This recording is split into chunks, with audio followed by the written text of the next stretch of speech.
Hey YouTube, this is Nashtaters. Welcome back to another episode of War of the Visions. Today is Friday Free Thinking, and so I wanted to talk about a topic that could potentially make some people irritated, and that's okay because obviously sometimes hard topics of conversations just need to be brought out so that people can start thinking about it. But before we do that, I think we're going to do a quick mini summon session. I find out that by using the UR ticket that we received a long time ago, the guaranteed UR tickets, they've changed the number of units you can get on them in terms of which ones that couldn't be summoned before now has been added. So I do want to spend that one ticket that I had because I already spent 2 of them before. And then of course we'll do our daily free 10x summons. Today should be the last day to do that. So for those of you that are on their last day, I wish you guys had really good luck. Hopefully I ended the 10 days with a bang, but that remains to be seen. And now let's go ahead and get into this video.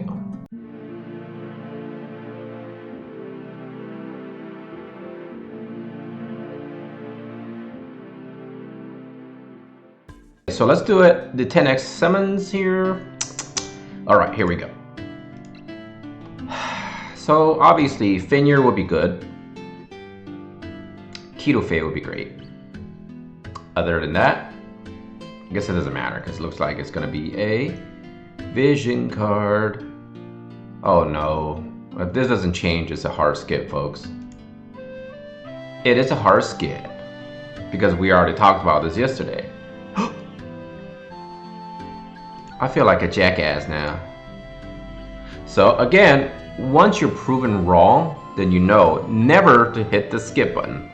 So it looks like we got Echoing Screams, another copy of it. Still don't have it on the main account, by the way, on the Spinners account, which is still a shame. But it is what it is. I did get an extra copy. Can't complain. So let's go ahead and summon 2 things. First off, I want to do the first 2 steps on the 5 steps because I have access to literally everything in this game from this summoning banner.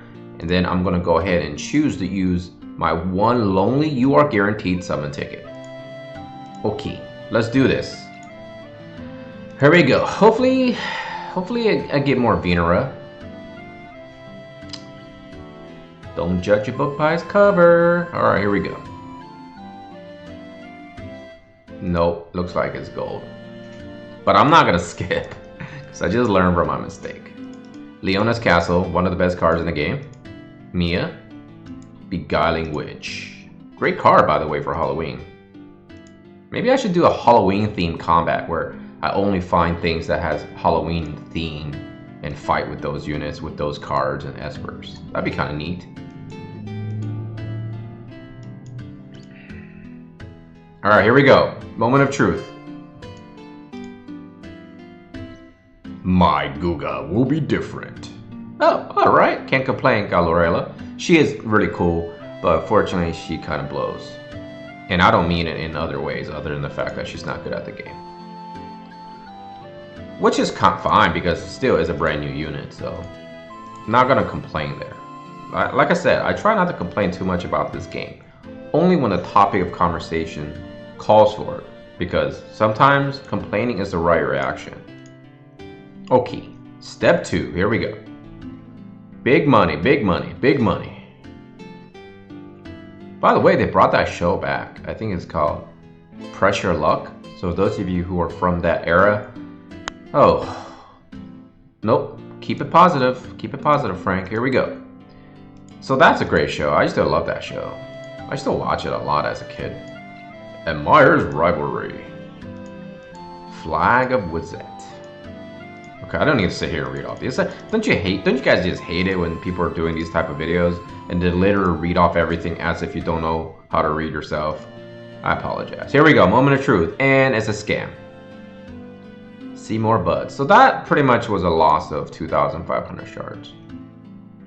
But actually, what am I saying? I wasn't really lost because I got a brand new unit, right? Even though she's not very good. I would love to get her Trustmaster weapon though. I'd love to just do Doom. I would just have an entire Doom team. I would call it Legions of Doom. But I think that's copyrighted, so that wouldn't work out. Alright, here we go. Obviously, Keto Fae would be the #1. Eldara is actually on this list as well. And Super Sexy Boy Stern's on here. But unfortunately, if I did get him, he'll be just hanging out, right? Because I already missed the opportunity to blow, what, 12,000? Oh! Oh, wait, what am I saying? The fake reactions, that was not a fake. It was just when I see gold, I get excited. Then I realize it's the guaranteed one. Oh, God. Here we go. Should I close my eyes? No. Okay! Lucia, alright. Can't complain there. It was either Lucia or Kitofe that I'm really envying her, of course, because those are all great units that I'm trying to finish off. So not gonna complain. Got a great unit in shards, and I think that's pretty good. I did end up not getting a whole lot for my free summons, and it is what it is, right? Because there's nothing you can do about these type of things. Sometimes when the RNG is not on your side, it's not on your side. All right. Let's get on with actually the last part of the Condor Heroes trilogy that I was going to plan for yesterday, but I decided to extend it to today because a review video, I don't like to touch other things, right?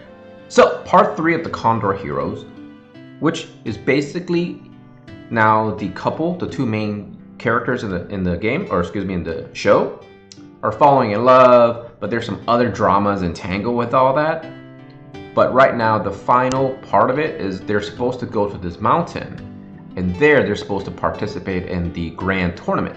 Do you guys remember the Dragon Ball Z where they have those grand tournaments, like the world's #1 fighter of all time? Similar here, like all the fighters from across the regions will come together and fight on the top of this mountain to determine who the #1 fighter is. Obviously, the main character started doing really well because he learned a lot of the techniques. But long story short, I'm not going to reveal the ending, obviously, but some stuff happens, and then more stuff happens, and yada, yada, yada. You probably should go check out the show yourself. Overall, I think it was a great week for me to showcase some of the cultural things that really made an impact on my life. Now, there are going to be some honorable mentions I forgot to talk about. One of them was called the Bund. Some people like call it the Shanghai Beach, or the Shanghai Bun, whatever you want to call it. It has Chow Yun-fat in it as well. It was another gangster drama series. I think that would epitomize gangsters at that time. And later on, of course, A Better Tomorrow was released, and of course, countless sequels for those. And there was another movie called Hard Boiled, which is like super violent movie from John Woo as well.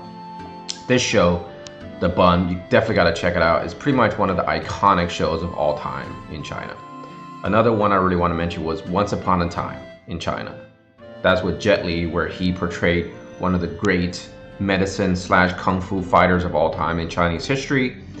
And it talks about how China at the time was being bullied by all sort of foreigners. And I think that was a big theme, right? Like Ip Man. For those of you, okay, first of all, I used to call it IP Man. All right, this sounds so terrible as a Chinese person to say that. But obviously his name is Ip Man, and he's another great hero in the history of China, which he was showcasing Wing Chun, of course, everybody knows that. He was also happens to be the master of the great Bruce Lee, and that obviously has many series, with the recent one being the 4-part movies starring Donnie Yen, right?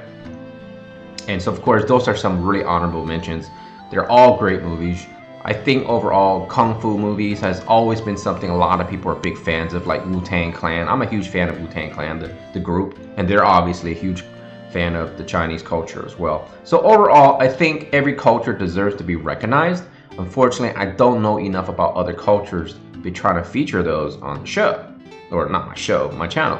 So anyways, I want to thank y'all for those of you who are not fan of those things. Perhaps, I don't want to use the word tolerate, but I do want to thank everyone who have supported and continuously to support this channel. The topic for Friday Free Thinking is competition. Now, I know there's a big game that recently came out that perhaps everyone's seeing the ad of, and they're probably tired of that game by now. And frankly, I'm a little irritated too. So I'm not going to say the name of that game, but I think it is important to address the topic of competition. Gacha World game itself is very volatile. Games come and go like, on a whim. And I think in order for War of the Visions to continuously thrive in this environment, there perhaps needs to be some changes made. Now, obviously, I'm not going to be the one to tell the companies what to do, but as a player and having the background that I have, which I obviously enjoy grinding for the most part, and I love competitions and I love challenges. However, there are some things perhaps needs to be fixed or perhaps tweaked. For example, Raid, in my honest opinion, needs to be tweaked a little bit. I did enjoy the Ribbon event. I think if they could somehow get a hybrid between those two and kind of incorporate that into the Raid, I think it'll make a much better product. Another thing is, they've been talking about fixing the equipment thing. I still haven't seen it. Honestly, I think they should have brought that up a long time ago, because that fix cannot be that hard. Simple programming dictates you don't have to do a whole lot to fix something that's already coded into the game. Now obviously if it wasn't, then perhaps it may take a little time. But nevertheless, in my honest opinion, the equipment system is one of the worst in the entire universe and should have been addressed a long time ago. And hopefully we'll get that fixed very soon. Many people complained since day one the fact that lower rarity units should not share rainbow fragments of thoughts. Even though they recently announced it, my question is, why didn't they put that in the beginning of the game? When I first addressed some issues with this game months ago, people defended this game by saying, well, this game is fairly young and we shouldn't attack this game because of the fact that, they're still doing things the way they want to do things to test out the market. Now, I've always been a defender of this game, and I've always been a defender of the concept that the Japanese culture is in fact different than other people's culture. I think any person with a brain or any sort of operating brain cells will understand that's how it should work. However, I can't emphasize this enough. When a company has already a made product on the Japanese server, and you want to bring that to a broader audience, which not necessarily share the same sentiments as the Japanese players do, creating this concept of ultimate grinding system, ultimate appreciation in terms of, doing all the work you need to do to get to the end point, isn't something that's going to be receptive by the majority of the people in this world. Perhaps the Japanese players always valued that hard work. It's something that ultimately will grant you good rewards. But other people in other worlds don't necessarily do that. Now, I'm not saying people are lazy. All I'm saying is a lot of people don't really have the time to sit around and grind 16 hours a day on Raid. Now, kudos to the players who have been doing that. Clearly, they're dominating in terms of guild wars and arena and perhaps even match play. And that's great. Now, the majority of players are going to be casual players. And I want to use the word casual very carefully here. What I usually mean is that people, generally speaking, don't have a lot of time to play games. And when they do play games, they want to be able to enjoy and play the game. The auto farming is great, but when you log into a game and you just auto farm, in my opinion, that's not really playing the game. So what can we do? At this point, I'm afraid there's not much the companies can do. With the recent big titles that came out, I really strongly believe that a large number of players have already left this game. I see that in my friends list, I see that in arena climbing, and I've already seen the fact that there are less views on across the board for all the War Divisions content creators. So what does this mean? It means one of two things. First and foremost, the company's probably going to have to do a brand new campaign to draw in new players. So that might be great for existing players. We might be seeing some of the collaborations a lot sooner than intended. Number two, they really need to address the idea that global version needs to be completely different than the Japanese version. For the reason of the audience of targeting is not the same. While there are going to be players from the Japanese server playing on the global server and vice versa, the majority of the players out there do not, I repeat, do not care about the Japanese culture in the way that they are, right? Sure, we all admire the way of the samurai, but not everybody wants to be a samurai. I think that's the best way to summarize it. Now, there's a possibility that we may be also seeing some brand new things that are going to be updated on global server much faster than we probably originally anticipated. And hopefully that's the case, right? Quality of life changes needs to come, and I can't wait. And they're probably going to give us more freebies. Here's the thing. When you already lost a bunch of your clientele, much like a restaurant, imagine you're opening a brand new restaurant and you have your menu set, you have your decor set, you have your staff set, you have your sort of strategy employed. But once things starts going, people are going to be critiquing you very hard, right? Your food, your service, your decor, the attitude of your workforce, the owner, etc., etc. And it's going to be very hard to win those people back if they decide not to come back.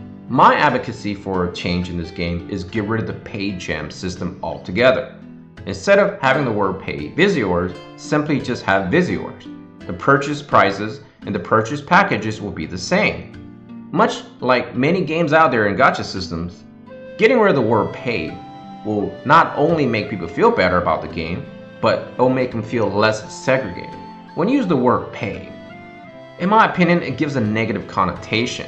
Now we understand, spenders are going to spend regardless, but the people who are not spending, some of them might feel somewhat offended. Now I don't personally feel offended, but I know people do. And people have been expressing that for years, and that's one system a lot of people don't enjoy. I think honestly, people enjoy the concept of new. I recently got a new car. I love the new car smell. Some people enjoy dating new people, and going on a first date is going to be very exciting. Some people enjoy buying new clothes. Some people enjoy trying out new restaurants. And just the word new in general is very appealing to people.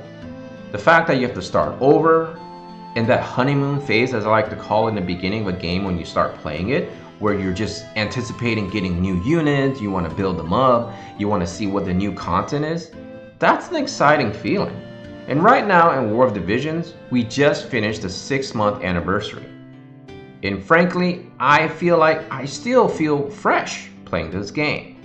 But I know a lot of people don't. And I've already seen plenty of folks on my friends list disappear.